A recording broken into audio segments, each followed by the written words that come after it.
ay hindi lamang sapat ang pagmamahal sa isang relasyon.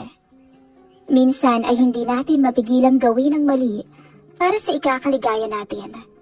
Lalo na at maraming pagkukulang ang ating kapareha, kaya natin nagagawa ang isang kasalanan. Gusto ko lamang ibahagi sa channel na ito ang kwento ng aking buhay. Ako nga po pala si Maylene. Hindi ko po tunay na pangalan. 25 years old. Mahal na mahal ko ang asawa ko. At akala ko, hindi ko nakakayanin pang umibig kahit kanino. Pero nagkamali ako. Komplikado ang puso. At hindi ito masasabihan kung kanino ito titibok. Biglaan lamang iyong nangyari. At paano kung magmahal ako ng isang taong hindi dapat? Bagong lipat kami sa aming bahay, dahil may bagong trabaho ang mister ko.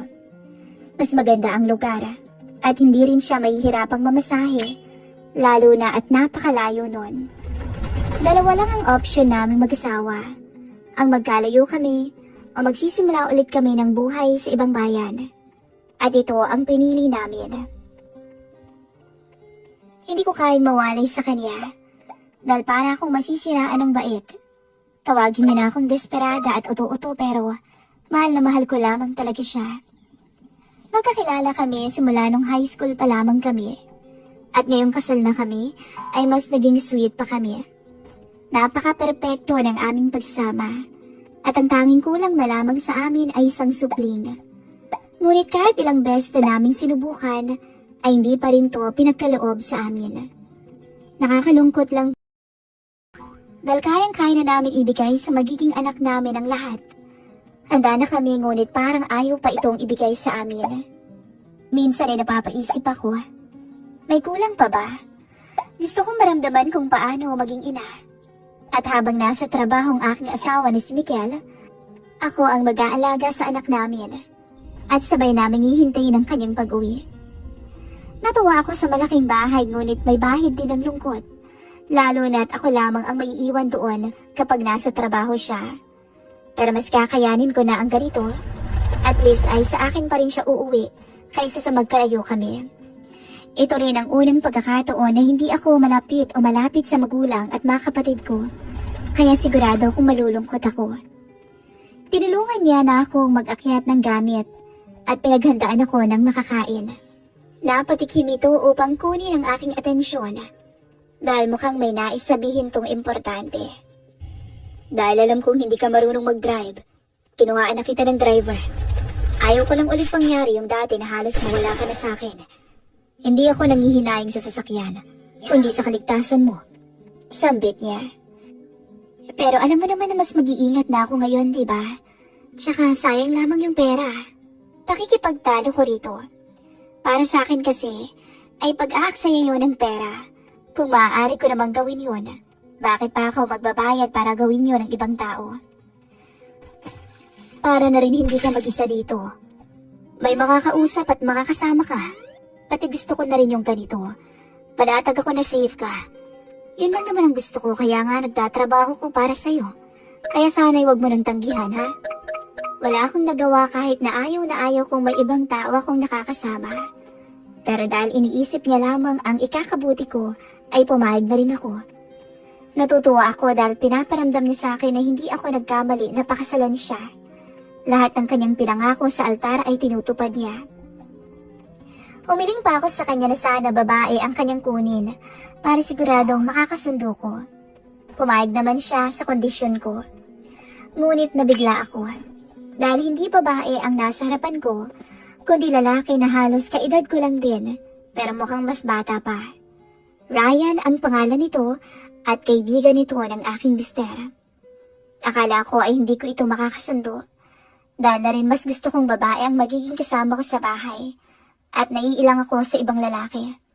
Pero nagkamali ako. Madaldal siya at maalaga. Tuwing wala ang aking mister ay nilulutuan at inaasikaso ko nito. Kahit sinasabi ko sa kanya na hindi na yun sakop ng kanyang trabaho, pero pilit niya pa rin ginagawa.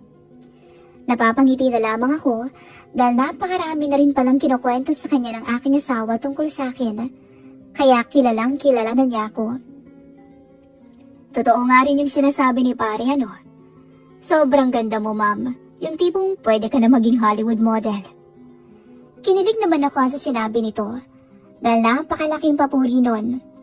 Sa totoo lang, hindi naman ako ganun kaganda, kaya sigura'y inuuto lamang ako nito. Nagpatuloy ang ganito, at hindi ko napansin na ilang buwan na rin kaming magkasama. Tinuturing ko na rin siya bilang malapit na kaibigan, at parang kapatid na dahil sobrang dikit namin. Kaya madalang na lamang kumakaramdam ng lungkot dahil sa kasama ko siya. Napupunan nito ang pagkukulang ng aking asawa. Kahit sa paglabas-labas ay siya ang kasama ko. Siya na nga rin mismo ang pumipili ng mga damit na bagay sa akin. Hindi ko inaakala na magiging ganun kami ka-close, lalo na't ayaw ko sa kanya nung una. Hanggang isang umaga, nagising na lamang ako na siya ang iniisip ko. Natakot ako dahil hindi naman ako dapat makaramdam ng ganun sa isang kaibigan lang.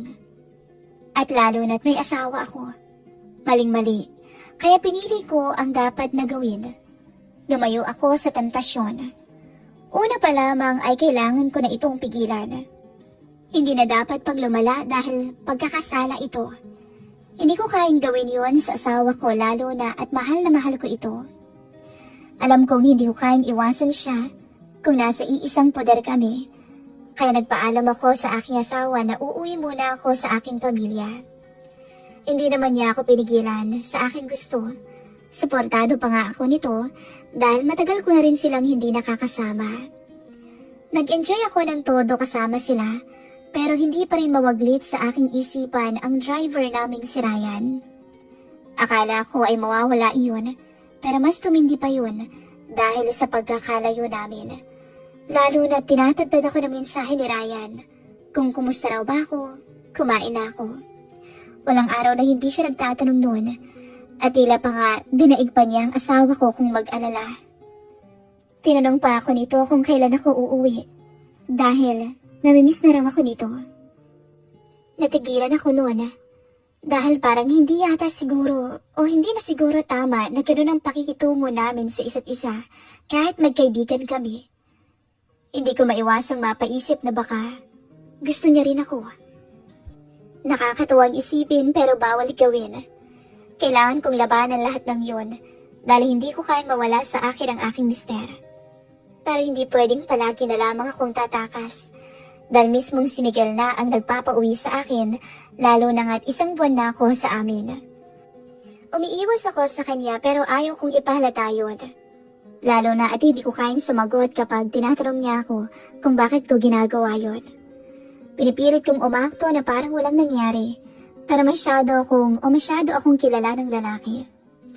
Nabigla na lamang ako nang hilahin ako nito at kinulong sa kwarto. Pinagpapawisan ako ng malamig dahil sa napakalapit namin sa isa't isa at rinig na rinig ko ang kanyang hininga. Bakit ka umiiwas sa akin? May nagawa ba ako? Hindi ako nakasagot. Pilit ko siyang tinutulak pero hindi man lang siya gumagalaw kahit kaunti. Natatakot ako na baka rinig niya ang lakas ng kalabog ng aking dibdib. Ngumiti siya sa akin at nanghina ako dahil doon. Nakumpirma ko ngayon na hindi ko lang siya mahal bilang kaibigan, kundi mas malalim pa dito. Gusto mo ba ako? Lalaki ang aking mata sa kanyang sinabi. Kaya nalakasan ko ang pagtulak sa kanya. Ano bang pinagsasabi mo? Naiibang ka na ba, Ryan? Mali na ang magkagusto sa kanya. Pero bakit nahalata pa niya yun? Pilit ko mang tinatago iyon at hindi pinapahalata. Pero bakit parang nababasa niya ang laman ng isip ko? Kilalang kilala kita. At yung paraan ng mga tingin mo, ganyan na ganyan ka noon kay Sir.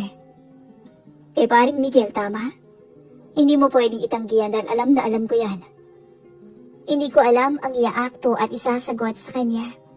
Para akong nahuli sa akto at sa isang kasalanan na pilit kong tinatago. Mas lumapad ang ngiti nito at nabigla ako nang hawakan niya ang aking pisngi. Titig na titig ito sa aking mga mata habang napatingin ako sa kanya. Nakakalunod ang kanyang mga mata. Masyadong nakakadala. Ina-admire ko lang yung ganda mo. Sayang nga at naunahan ako ni pare. Saad niya at pinisil pa ang aking pisngi. Siguradong pulang-pula na noon ang mukha ko sa mga pinagsasabi niya. At hindi ko rin maintindihan kung bakit sobrang lakas ng loob niya na magsabi sa akin ng mga ganung bagay. Pilit ko yun nilabanan, pero bakit niya pa ako pinapahirapan sa mga ginagawa niya? At kung gusto ko man siya, ano naman sa kanya yun? Mali pa rin na may mamagitan sa amin. Dumating ako sa punto na gusto ko na lamang umalis sa pamamahay namin. Napakahirap niyang tanggihan, lalo na't parang nagliligawan na kami sa mismong pamamahay naming mag-asawa. Sa piling niya ay para kong bumalik sa pagka-high school dahil wala kaming pinoproblema at tanging kasiyahan lamang ang aming nararamdaman pagkasama ang isa't isa. Pero sa oras na nandun na ang asawa ko sa bahay, para kaming hindi magkakilala kung umakto. Hindi ko alam kung ano ang relasyon naming dalawa, pero iisa lang ang alam ko. At yun ay masaya kami, higit pa sa magkaibigan. Tuluyan akong kumagat sa patibong nito. Habang magkasama kami, ay mas minamahal ko siya. Dumating na sa punto na natatakot na ako sa nararamdaman ko sa kanya. Kung ganito ang pagmamahal ko sa kanya, nasaan ang pagmamahal ko sa asawa ko? Hindi siya mawala sa isip at puso ko. May espesyal siyang lugar doon pero paano kung mas nakahihigit na si Ryan? Alam kong mali pero hindi ko kayang pigilan. Anong gagawin ko? Pinapunta ako ni Miguel sa kwarto namin upang mag-usap dahil may gusto raw itong sabihin sa akin. Hindi ko maiwasang hindi kabahan dahil paano na lamang kung malaman niya ang sikreto naming dalawa. Paano ang asawa ko? Paano ang relasyon naming dalawa? Sobrang gulo ng aking isipan at nanginginig ang aking katawan sa takot. Alam kong may relasyon kayo ni Ryan. Hindi ako makakilos at hindi makapagsalita nang sabihin niyo ng asawa ko. Dapat nga itatanggi ko iyon pero hindi ko magawa. Walang mga salitang nais lumabas sa aking bibig. Sinabi niya sa akin mismo, kaya hindi mo na kailangang itanggi pa.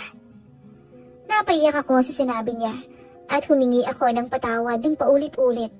Nagagalit ako sa sarili ko dahil dapat na mas nilabanan ko ang tukso. Pero pinili kong masaktan ang aking asawa kaysa pigilan ng pagmamahal ko sa driver namin. Paano kung hingin natin ang tulong ni Ryan para magkaroon tayo ng anak? Sambit nito at hindi ako makapaniwala sa sinasabi niya. Anong sinasabi mo, Miguel? Alam kong baog na ako, dati pa. At ako ang may problema kaya hindi tayo makabuo. Kaya kinausap ko si Ryan upang hingi ng tulong niya dahil alam kong nung una pa lang, gusto ka na ng kaibigan ko. Hindi ako makapagsalita sa mga sinasabi niya at halos hindi ko na maalala pa ang mga naging sagot ko. Hanggang isang gabi, bagong ligo ako. Nabigla ako nang mayroong pumasok sa kwarto, lalo na't alam ko na nasa trabaho pa ang aking asawa. Habang kami naman ni Ryan ay pansamantalang lumayo sa isa't isa. Nabigla ako nang pumasok si Ryan at isang lalaking hindi ko kilala pero mukhang mas bata ito sa kanya. Kasunod noon ay aking mister. Niyakap ko ang aking sarili dahil sa hindi pa ako nakakapagbihis ng maayos. Tinanong ko sila kung anong kailangan nila.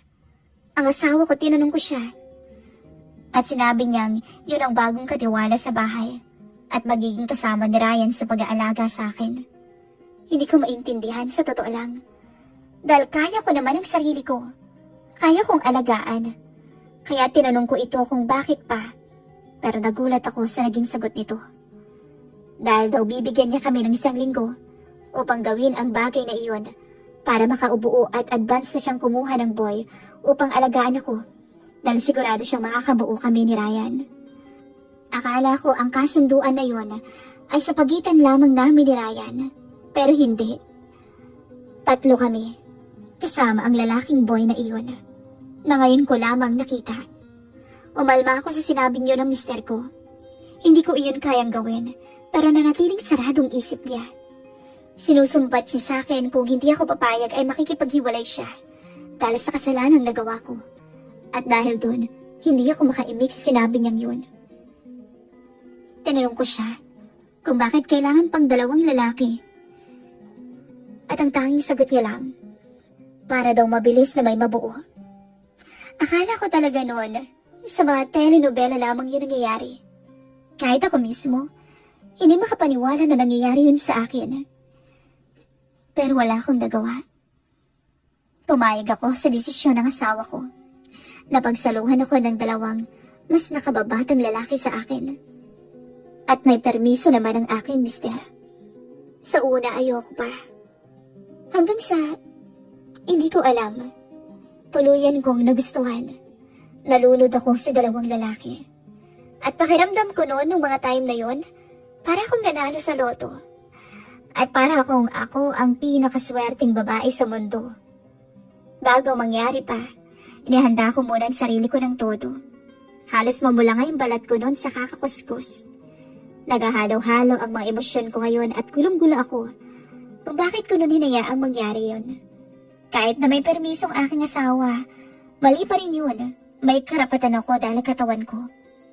Ngunit hindi ako umatras. At nung matapos nga na may mangyari sa aming tatlo, hindi pa rin ako makapaniwala. At hindi ko makakalimutan ang ginawa nilang yun. Dahil daig ko pa ang nasa langit nung time na yun. Nakaka-addict sa pakiramdam. Kakayanin ko bang hindi maulit yun? Lalo na't nasubukan ko na. Hindi ko alam. Dahil sigurado akong hahanap-hanapin yun ang katawan ko. I'm sure. Hindi sila nagkulang sa pagsilbi sa akin na para bang isa akong prinsesa. Wala kaming ibang ginawa kundi magpakasaya. Sana nga hindi na natapos ang tagpong yun. Kung noon ay akala ko ng mister ko lamang ang magkakaroon ng puwang sa puso ko, nagkamali ako. Hindi ko alam na posible pala na magkagusto sa tatlong lalaki. Alam kong masyado akong ganid, pero wala na akong magagawa, lalo na't yun ang tinibok ng puso ko. Mali ito. Yan ang paulit-ulit kong sinasabi sa sarili ko. Pero mali nga ba? Lalo na't may permiso naman mula sa aking asawa. Siya ang may gusto nun. Pero paano kung matapos ang isang linggo na palugit? Kakayanin ko pa ba kayang labanan ang temptasyon? Lalo na't kaming tatlo lang din ang may iwan sa malaking bahay na iyon. Hindi na kami nagsawa sa isa't isa. Dalalos hindi na nga kami magkahiwalay.